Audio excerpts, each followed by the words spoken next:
Hello and welcome to the channel. My name's Peter and today we're going to be finding out exactly how fat or not fat I am.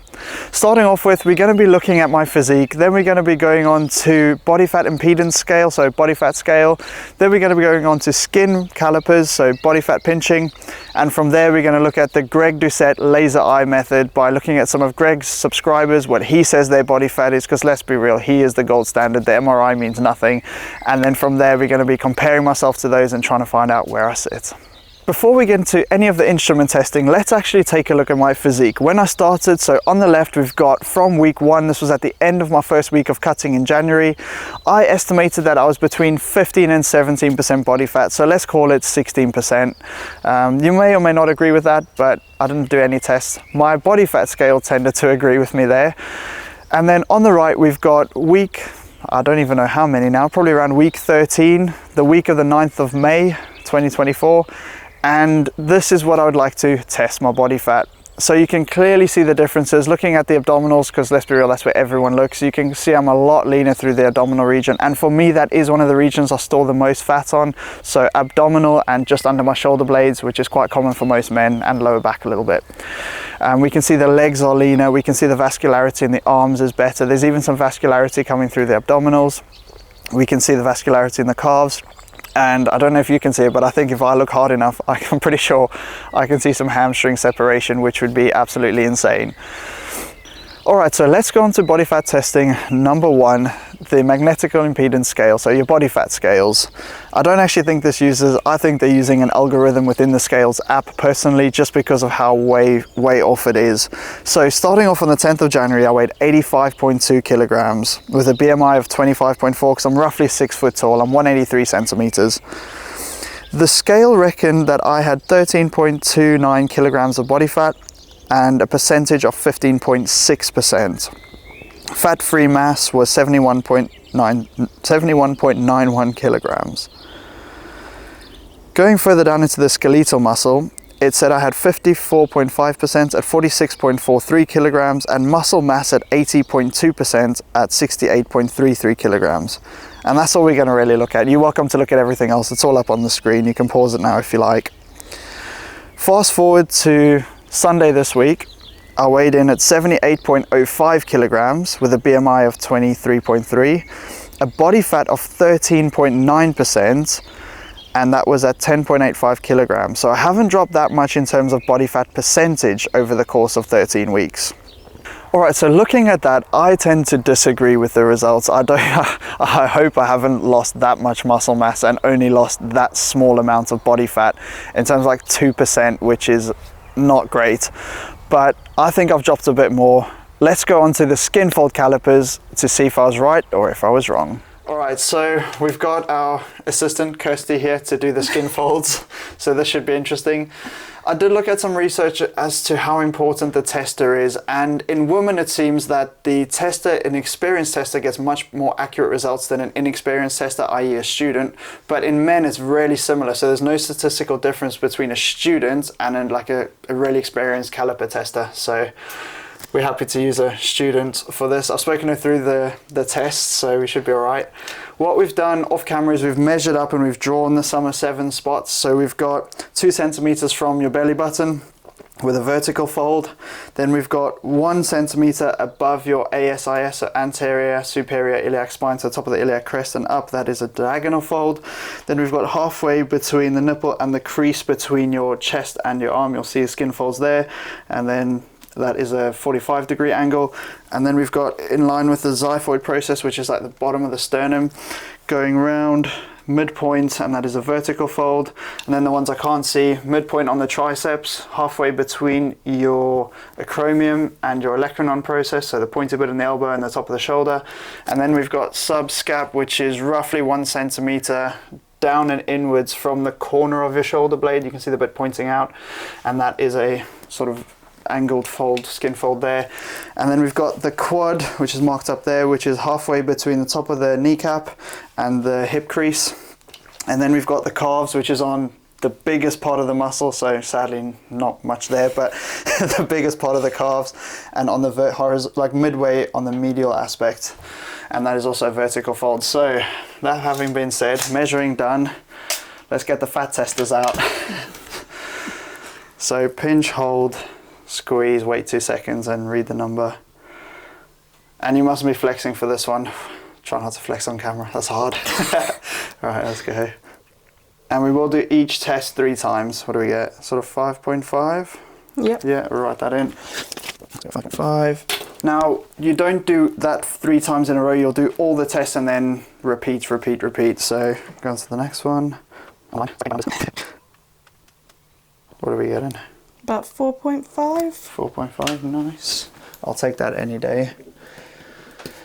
Now these are not the most expensive calipers as you can see, but you know what? Bougie. Alright. Chest? Yeah. Do you want to tense for this one? You've just got to, if the person can't find the difference between the skin and the fat tissue, you can tell them to flex the muscle, and then you must be relaxed on point of testing. So if you need me to flex, just shout.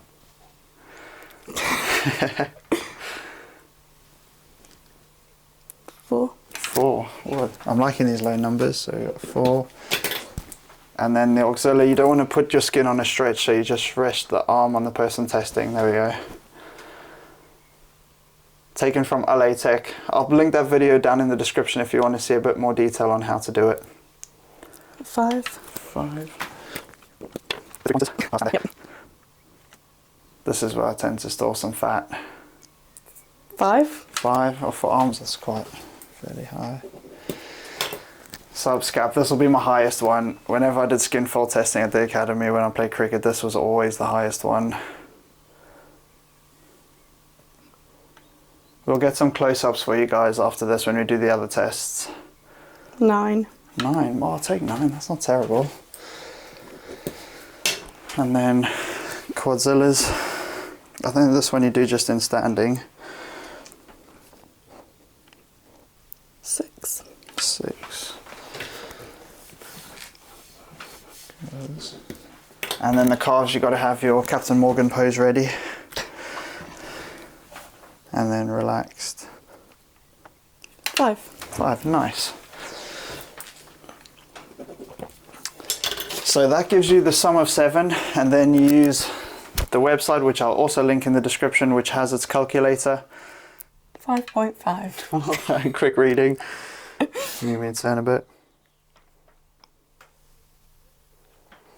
And yeah, with skinfold calipers, if you're left-handed, unlucky because the dials are only on one side. So 4. yeah, you have to learn how to do it right-handed. 0.5, nice. Why you What's going up on next? this one? Oh, that one. Nice. Then you can sort of zoom in on that, and you can actually see the number. I'll show him 3 that time. Nice. Showing a bit leaner there because we've already done the 3 tests and we got pretty even numbers. now they're changing a bit. It's probably because the skin's getting stretched a little bit from that one. No. That one. That one. Watch out. Close line. So the first 3 times we did the test, we got the same numbers, but now after like time 5, because we're filming and trying to get you some images to see how it's done, I think the skin's just getting stretched, so they're all getting a little bit leaner. Yeah, even that one's a bit leaner. But yeah, we'll pop the proper numbers up on the screen. We're next. Back. Back. Tricep. 3 pointers. That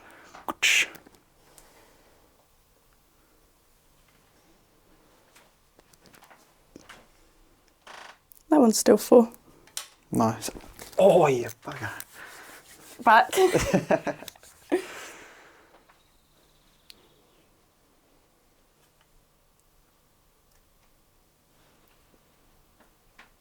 That one's still 9. Well, it was 8 the first. 8, 9. First 2. So it was 9, 8, then we 9. got 8, 8 and now 9. We'll just put it in as 9. Leg. Quad. So the video that I'm going to tag you guys in, well not tag you guys in, but put in the description, has sum of 7 testing with a sum of 7 calculation, yet they do 8 points. They include the calf, which is not included in all of their testing. So 6. 6. Nice, that's pretty standard. So the only one that was slightly different was subscap, and that was 9, 8, 8, and then 9. So we might have to just go for 9. Right, next step is we get your phone out and you go to a website, which I will have linked in the description below, and you're just going to add in all your body fat measures. So we've got trainer metrics. Now the problem with this one is it doesn't like 0.5 values. So you put male, you put your age, which is 28. Weight, it doesn't like points, so we have to go 172, because I'm 172.07. So triceps, what have we got? We have 5 millimeters. Chest skin fold, we have 4 millimeters. Subscap, we've got 9 millimeters. Mid axilla, we've got 5 millimeters. Abdominal, we've got 5.5. So what I'm going to do, because it doesn't look at each area specifically, I'm going to put 6 for this one. And the super iliac, we got 4.5, so I'm going to put 4, so the total number stays the same. And then thigh, we got 6. And we'll calculate. Now this gives a crazy value. I'll put it up on the screen. It gives a body fat of 5.1%. Now, if you have 2 eyes or even 1 eye, and it might even not have to work properly, you can tell I'm not 5.1% body fat.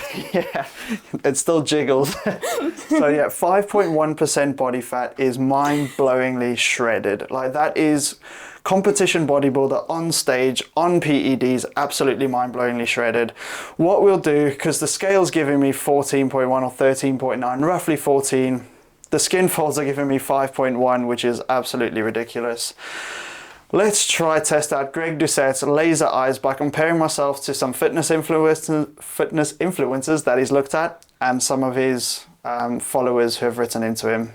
So straight on to Jeff Nippard. Greg had him at, I think it was 16 or 17% body fat, or between the two. I tend to agree with this, and I hope you can see I think I'm a bit leaner than that. Then on to Mike Diamond, who Greg had at 9%, and this was during his prep photos, so the photos of the influencers are for the time of the video. And he might be a little bit leaner than I am. Next up, we're on to David Lade. Now, David Lade has been mind-blowingly shredded. However, in this picture, Greg had him at around the 10% mark, and that doesn't look too different, to be honest. It doesn't look like there's a lot of, obviously he's a lot larger than I am, but body fat wise doesn't look too much different. Then one of Greg's subscribers, Greg had him at between 8 and 9%. And as you can see, I do think he is a little bit leaner than I am. He's got a bit more vascularity, although he might have a pump, and his abdominals definitely look a bit leaner. Another one of Greg's subscribers who he had at 10%.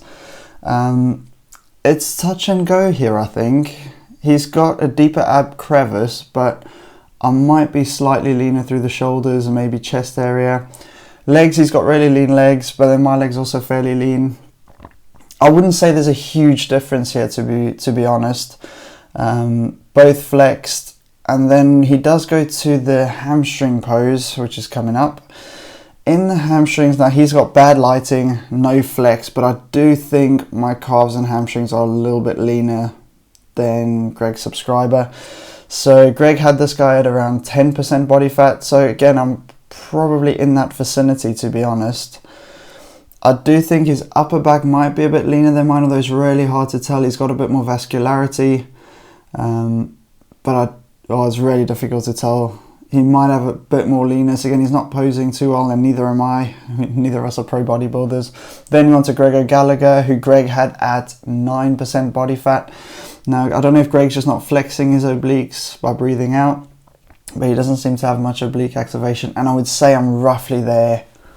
Right, so after comparing myself to fitness influencers and some of Greg's followers, using Greg's laser eyes, which we know are the gold standard, I'm going to give myself 9.5% body fat. I think I'm not quite as lean as his 9%, and some of the 10% I think I'm a little bit leaner than, some of them I think I'm equal to, which is why I'm going to go with 9.5. Let me know what you guys think down in the comment section below, and if you guys want, pop onto Amazon, grab some skin folds and see where you guys come out. They're really cheap, some of them are even £5, so if you want to have fun. What I do say with skin folds, it's not that accurate. I don't think it's that accurate, especially the cheaper ones on Amazon, like the ones I got, but it can give you a trend. So if you do it right when you start your cut, and then 6 weeks in, you can see if you go in the right direction. I think use it as a trend rather than an absolute measurement. But use Greg's laser eyes. Hopefully one of these days Greg sees the video and can tell me how fat or not fat I am. Brilliant. Thank you guys so much for watching. I really appreciate your time, and subscribe if you don't want to miss any more videos. And if you haven't seen it already, we discovered a new bit of evidence to show that grip width has a huge role in playing with which part of your chest gets targeted on the bench press. So if you want to see that video, check out the pop-up after this. Right, thank you so much, and we'll see you in the next one.